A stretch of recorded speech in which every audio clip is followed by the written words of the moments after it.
जय यीशु। प्रभु यीशु मसीह में आप सभी लोगों का मैं अभिवादन करता हूं। हालेलुया। बाइबल तीर्थ यात्रा के 35वां दिन। मेरा विश्वास है आप प्रभु के हाथ पकड़कर आनंद के साथ आगे बढ़ रहे हैं। वादा करता हूं, इस वादा बड़े भरोसे के साथ मैं आपको दिलाता हूं। जो लोग इस आध्यात्मिक कार्य को गंभीरता से लेते हैं, मतलब एक बड़े उत्साह के साथ एक कमिटमेंट के रूप में लेते हैं, साइड बिजनेस के रूप में नहीं। जैसा कि समय मिलेगा तो पढ़ा, कभी याद आया तो पढ़ा, वो नहीं। हर दिन याद करके इसको पढ़ने के उत्साह मन में ठाने हैं और इसको समय निकालने के लिए, बाकी कुछ छोड़ने के लिए भी तैयार हो। इस तरह इस कार्य को गंभीरता से लेते हैं, वैसे प्रभु के मुखमंडल की ज्योति पे चलेंगे और वो प्रकाश आपके अंतरतम के अंधकार को, आपके दुखों को, निराशा को, चिंताओं को आपसे मिटा देंगे। आने वाले दिनों में आपके लिए राह दिखाकर आपके लिए चमत्कार कराएंगे। ये वादा है प्रभु के नाम पे, इसलिए गंभीरता से लीजिए। आज 4 अध्याय केवल पढ़ने के लिए दिया था। कभी भी एक बोझ नहीं है, केवल 4 अध्याय आधा घंटा पढ़ने के लिए भी नहीं देता। आज हमें निर्गमन ग्रंथ का 19 और 20, अय्यूब 35 और मार्कुस 7 पढ़ना था। 19 और 20 अध्याय निर्गमन का बहुत ही महत्वपूर्ण अध्याय है। इसमें हम देखते हैं मिस्र की गुलामी से निकले हुए इस्राएली लोग मरुभूमि में सिनाई पहाड़ के सामने आकर पड़ाव डाला।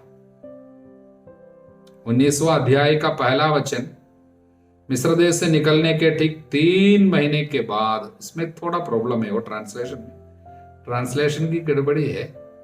इंग्लिश बाइबल पढ़कर देखने से समझ में आएगा। The first day of the 3rd month after they had left Egypt they came to the foot of mount Sinai. First day of the 3rd month, तीसरा महीने का पहला दिन पहुंच गया।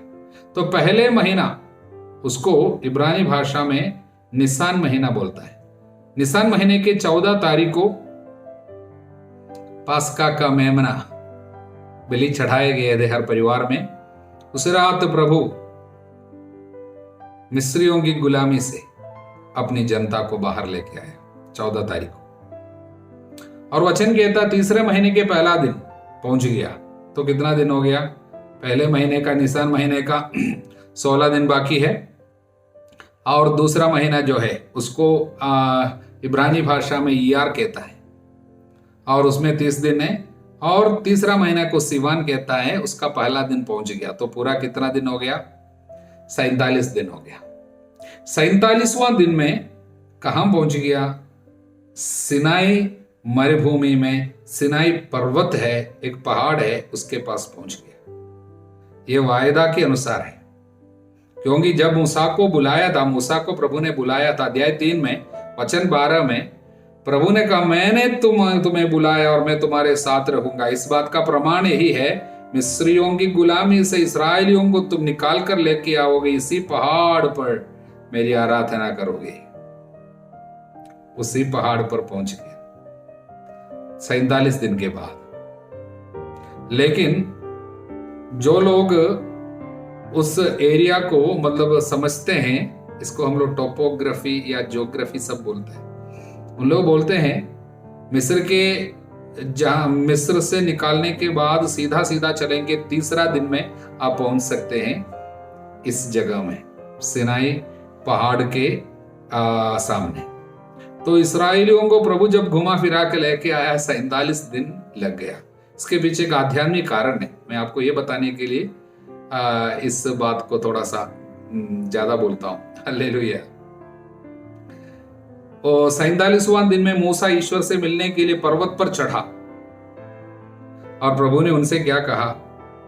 प्रभु ने कहा, देखिए मैं किस तरह बड़े प्यार से आप लोगों को, जैसे गरुड़ अपने बच्चों को पंखों पे उठा के लेके आता, उसी तरह लेके आया है, याद रखना, इस्राएलियों को बोलना। इसलिए यदि तुम मेरी बात मानोगे, मेरे विधान पे चलोगे, सभी राष्ट्रों से तुम मेरी अपनी प्रजा कहलाओगे। You will be my prized possession, तुम मेरे अपने होंगे, अपने होंगे।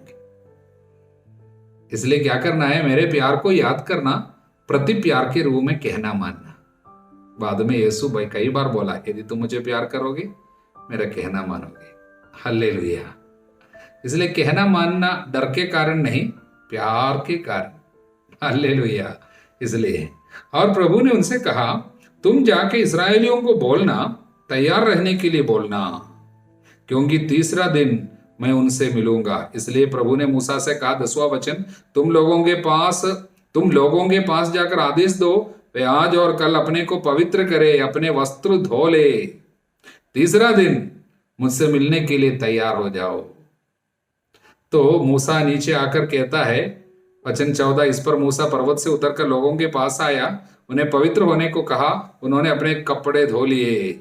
कपड़ा धोने की बात है प्रियजनों, प्रकाशना ग्रंथ के अध्याय 22 वचन 14 में लिखा है, धन्य है वे जो अपने वस्त्र धोते हैं। इसका एक आध्यात्मिक अर्थ है, मतलब अपने को पवित्र करने का मतलब है पुरानी गंदगी को धो देना, पवित्र करना, मतलब अच्छा पाप स्वीकार करना, यही है मतलब। कैसे भी हो, इनको समझाओ, तीसरे दिन तैयार रहोगे और स्त्री का स्पर्श नहीं करोगे। मतलब ये 3 दिन तैयारी का दिन है, और शारीरिक संबंध नहीं बनाना, मतलब कुछ त्याग तपस्या का समय है, बस इतने बात। प्रार्थना के लिए इस तरह शारीरिक संबंध को कुछ समय के लिए छोड़ने की बात पति पत्नियों को संत पौलुस भी सिखाते हैं। हालेलुया। तो प्रभु कहता है, मैं तीसरे दिन मिलूंगा। तो 47वां दिन बोलता है तीसरे दिन मिलूंगा, तो पूरा कितना दिन हो गया? 50वां दिन। तो ये 50वां दिन में प्रभु लोगों से मिलने आए, और इस पहाड़ी पर उन्होंने प्रभु की महिमा को देखा, और उस पहाड़ी पर मूसा से प्रभु ने बात किया, और 10 नियम, परमेश्वर अपनी 10 आज्ञाएं उस दिन दिया। 50वां दिन मतलब मिस्र की गुलामी से निकालने के 50वां दिन में प्रभु ने ये नियम उनको दिया। आपको कुछ समझ में आ रही है बात? उस घटना के 13 सदी के बाद, मतलब 1300 साल के बाद, मेमने जो पास्का का मेमना, ईश्वर का बलिद मेमना हमारे लिए बलि चढ़ाए जाएंगे और गुलामी से हमको छुड़ाएंगे। उसके 50 दिन के बाद पवित्र आत्मा प्रेरितों पर पेंतकोस्त के दिन में आएंगे, और ईश्वर का नियम हमारे हृदय के पटल पर लिख कर देंगे पेंतकोस्त के दिन में। हालेलुया। प्रियजनों, ये सिनाई पर्वत के ऊपर प्रभु अपनी उंगलियों से लिखा, द फिंगर ऑफ गॉड, पवित्र आत्मा है। बाइबल की भाषा बाद में भी हम देखेंगे, फिंगर ऑफ गॉड माने पवित्र आत्मा है। वो पवित्र आत्मा जो वचन पत्थर की पाटियों पे जो लिखा था, अब 50वां दिन में, पेंतकोस्त के दिन में हृदय के पटल पर वो लिखेगा। ये दोनों जुड़ी हुई बात है। भले ही ये 2 घटनाओं के बीच में 1300 साल के अंदर है, किंतु प्रभु दोनों जगह में एक ही प्रभु कार्य करता है। समय का स्वामी है इज़राइल का परमेश्वर। प्रभु सब कुछ का नियंता है। हमारे जीवन में जो कुछ होता है, कितने साल के बाद भी होता है, सब कुछ प्रभु देखता है। इसलिए प्रियजनों, हमको संदेश प्रभु ये देना चाहता है। पहली बात, पुराने विधान में नया विधान छिपा हुआ है, नया विधान में पुराना विधान समझ में हमको पूरा आएंगे। और प्रियजनों, प्रभु हमको ये बताना चाहते हैं कि आप अपने जीवन में किसी भी चीज के बारे में, भविष्य के बारे में चिंता नहीं करना, क्योंकि प्रभु वहां पे भी है। हालेलुया। अगला संदेश है 19वां अध्याय 9वां वचन। प्रभु ने मूसा से कहा, मैं एक काले बादल में तुम्हारे पास आ रहा हूं, जिससे ये लोग मुझे तुम्हारे साथ बातें करता हुआ सुने। प्रियजनों, काले बादल में प्रभु कहता है मैं पास में आऊंगा। प्रभु इस बादल में अपनी महिमा को छिपा के आता है, क्योंकि महिमा को पूरा इस्राएली लोग बर्दाश्त नहीं कर सकेंगे। ईश्वर की महिमा है, इसलिए प्रभु काले बादल में आने की एक वादा किया है। दावा करेंगे इस वचन, तब कितना आपको सुख मिलेगा मालूम, क्योंकि मेरे जीवन में आने वाले सारे काले बादल मुझे अभी डराएंगे नहीं, निराश नहीं करेंगे, बल्कि मैं उस पर ईश्वर की महिमा को दावा करूंगा। काले बादलों में प्रभु अपनी महिमा को छिपा के मेरे पास में आएंगे। हल्लेलुया। इसलिए प्रियजनों, काले बादल जब भी आएंगे निराश नहीं होना, बल्कि महिमा को दावा करना, उपस्थिति को प्रभु की दावा करना। हल्लेलुया। आज आपके जीवन में कुछ काले बादल जरूर होंगे, शायद परेशानी, चिंता, निराशाजनक परिस्थिति, किसी के द्वारा तकलीफ। प्रभु है, कोरोना के चलते जो काले बादल है, दावा करिए ना, प्रभु अपनी महिमा प्रकट करेगी इस पे। हल्लेलुया। और अगला संदेश 12वां वचन, तुम लोगों के लिए चारों तरफ एक सीमा निश्चित कर दोगे और उनसे कहोगे, ध्यान रखो, पर्वत पर कोई नहीं चढ़े, ना उसकी तलहटी तक पहुंचे, जो पर्वत का स्पर्श करेगा वो मारा जाएगा। प्यार करने वाला प्रभु कठोर शब्द क्यों बोलता है? हालेलुया। संदेश यही है। पहली बात, लोगों को एक सीमा निश्चित करना, यूं ही जाके स्पर्श नहीं करना। मतलब क्या है? ये पर्वत प्रभु के वचन का पर्वत है, वहां से प्रभु बात करता है। बात करने वाला कौन है? ईश्वर का वचन है, प्रभु है। आध्यात्मिक पिता लोग हमको कहते हैं, जो बात किसने किया मालूम? वो ईश्वर का शब्द है। कौन है ईश्वर का शब्द? प्रभु यीशु है। पुराने विधान में यीशु अपने को चिपका कर रखा है। हल्लेलुया। इसलिए प्रभु है वहां पर। और प्रभु के वचन रूबी पर्वत जो है, उसको हल्का नहीं लेने का, यूं ही आके पैर वहीं पे नहीं रखना। माने वचन के साथ यूं ही आप खिलवाड़ नहीं करना। Don't trample the word of God. मतलब क्या है?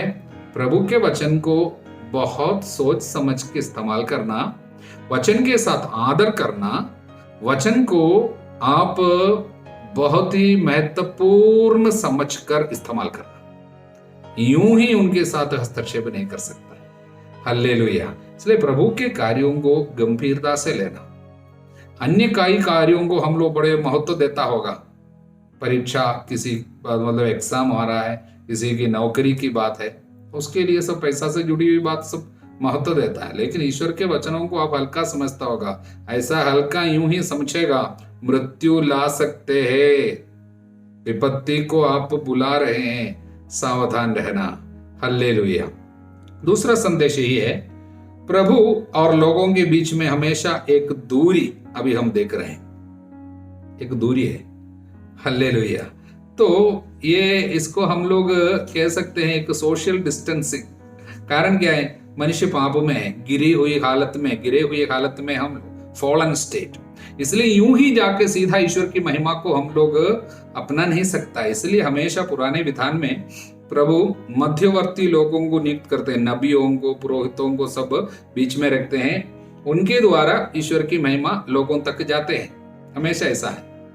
इसलिए क्या है कि मंदिर में जाके यूं ही आप बलि नहीं चढ़ा सकता, पुरोहितों के पास जाकर देना, और उन लोग उसको जाके अंदर जाके चढ़ाएंगे। जो पवित्र जगह जो बोलते हैं, वहां पर मनुष्य नहीं जा सकता, यूं ही सभी लोग जा नहीं सकते।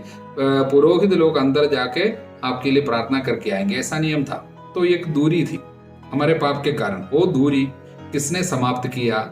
वो सोशल डिस्टेंसिंग जो है ये प्रभु और मनुष्य के बीच में, उसको किसी ने समाप्त किया। उसका नाम है प्रभु यीशु।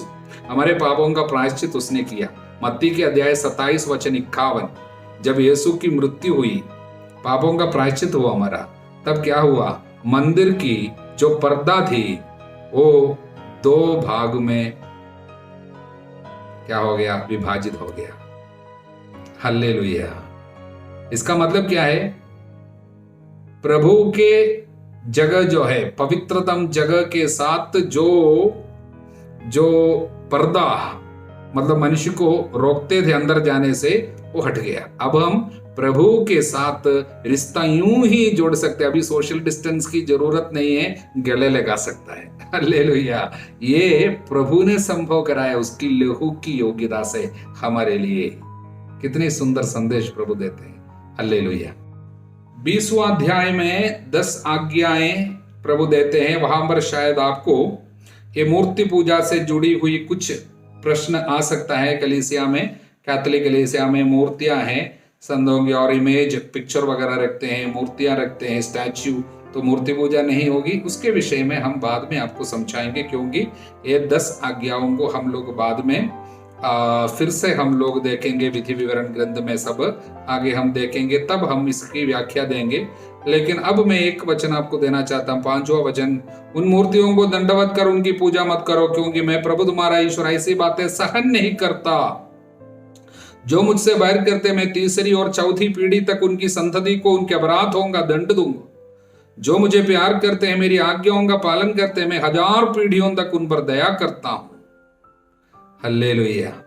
तो वहां पर इंग्लिश में ऐसा है, आई एम जेलस गॉड, मैं असहिष्णु ईश्वर हूं।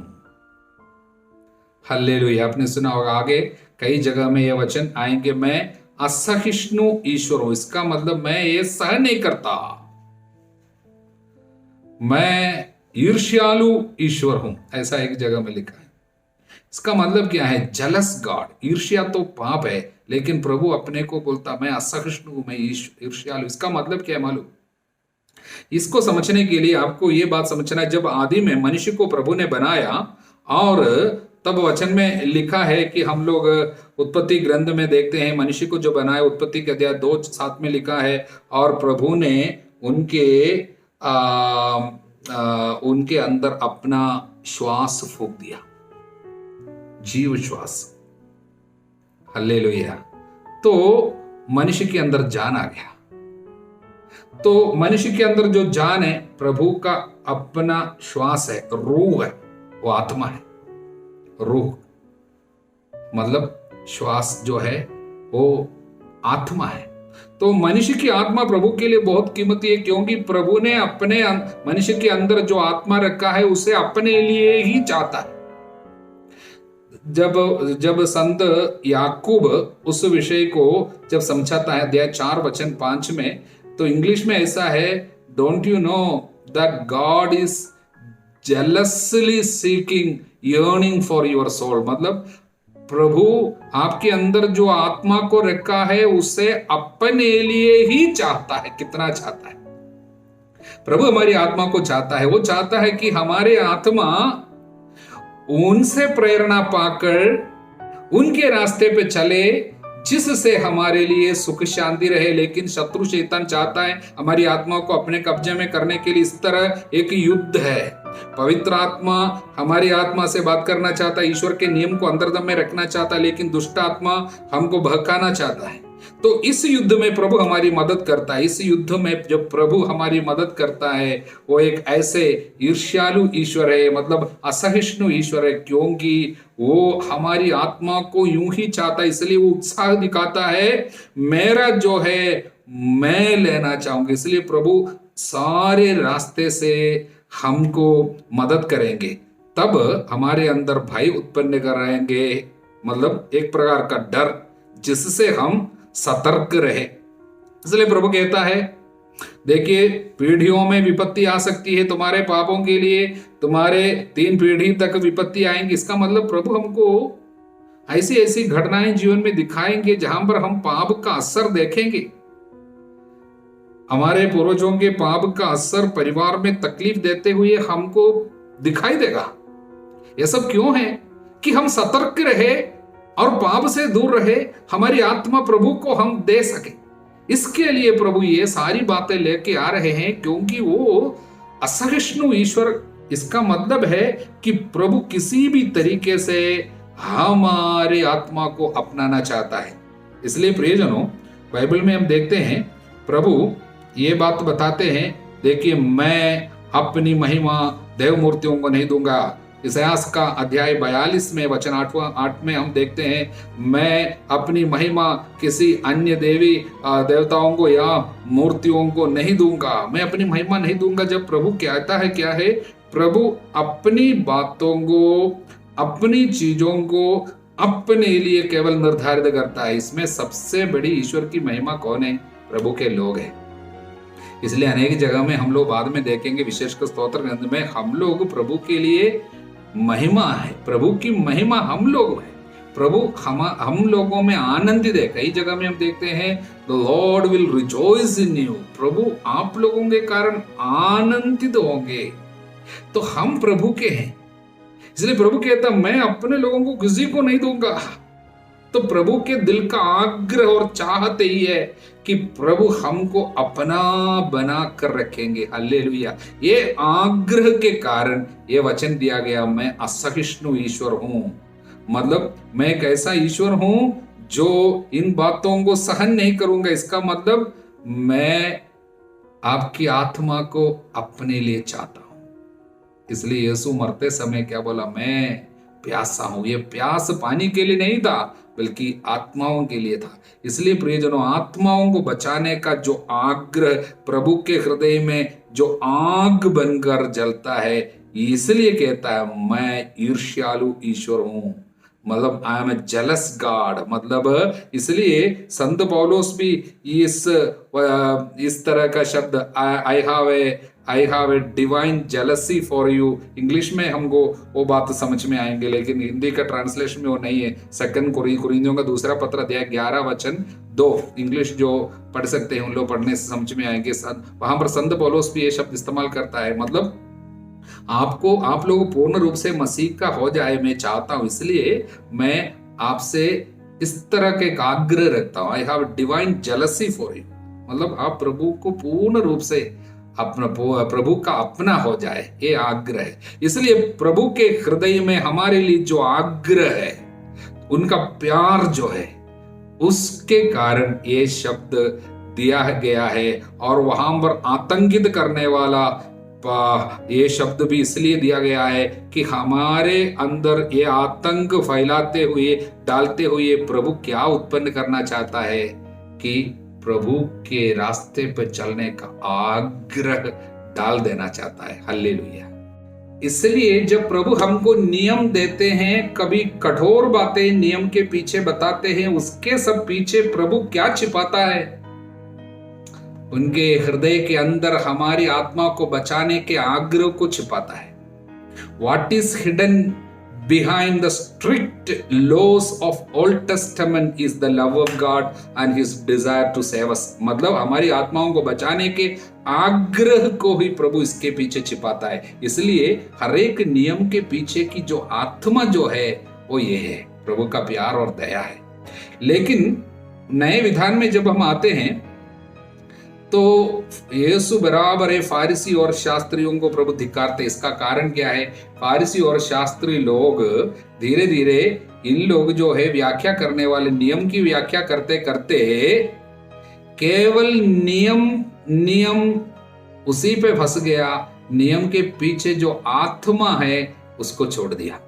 लोग हमेशा बोलते हैं तुम लोग ये नियम का पालन करो, इसका पालन करो, ऐसा चलना है, ये नहीं करना है, वो नहीं करना है। लेकिन उसके पीछे जो प्रभु जो आत्मा रखा था वो क्या है? सबों को बचाने का आग्रह। सबकी आत्मा प्रभु की है, इसलिए उनको बचाना है। और तरस, ईश्वर की जो दया है, वो नष्ट हो गया। तब नियम, जब उसके पीछे जो दया और करुणा नहीं है, तब ये नियम वो किसी काम का नहीं है। इन लोग मुंह से मेरा आदर करता है, हृदय मुझसे दूर है। इसलिए प्रभु उनकी निंदा किया है। और आज मरकुस के अध्याय 7 में जब आएंगे, फरीसियों की परंपराएं, प्रभु उसके सब निंदा करते हैं। लोग सब ऐसा करते हैं, लेकिन हृदय में कुछ नहीं। इसका मतलब नियम अच्छा नहीं है, प्रभु नहीं बोलता है। पुराने विधान में प्रभु ने जो भी आज्ञाएं दिया, नियम हमको दिया है, उसका पालन मत करो, प्रभु नहीं सिखा रहे। बल्कि उससे बड़ी बात है करुणा और प्यार, आत्माओं को बचाने का उत्साह और आग्रह, ईश्वर की दया, वो सब हटा के केवल नियम का पालन करने से आपको कोई आध्यात्मिक लाभ नहीं होंगे, वो नियम आपको मुक्ति नहीं दिला सकता है। लेकिन आपको चाहिए क्या है? उसके पीछे प्रभु के हृदय की चाहत जो है, उसको कभी अपने से अलग होने नहीं देना। इसलिए प्रियजनों, प्रभु हमसे ये कहना चाहते हैं आज कि हम हरेक वचन के पीछे छिपे हुए प्रभु का प्यार को ढूंढ निकालें। प्रभु हमसे प्यार करते हैं। कभी कभी हमको लगेगा कि ये मृत्यु की बातें कहता, प्रभु सजा देता है, लेकिन वो दंड के सब पीछे छिपे हुए प्यार पिता का हृदय है। हमको पाप से बचाने का उसका आग्रह है, उसके लिए कैसे मेहनत करता है। इस बात को जब हम समझेंगे, सच्चा अर्थ इस तरह बाहर आएगा ये वचन का। प्रभु हमारे आंखों को खोल दे, जिससे हम उसके प्रकाश को देख पाए। हमारे प्रभु यीशु मसीह की कृपा, ईश्वर का प्रेम, पवित्र आत्मा का साहचर्य आप सभी लोगों के साथ बनी रहे, अब सदा सर्वदा अनंत काल तक। आमीन। जय यीशु।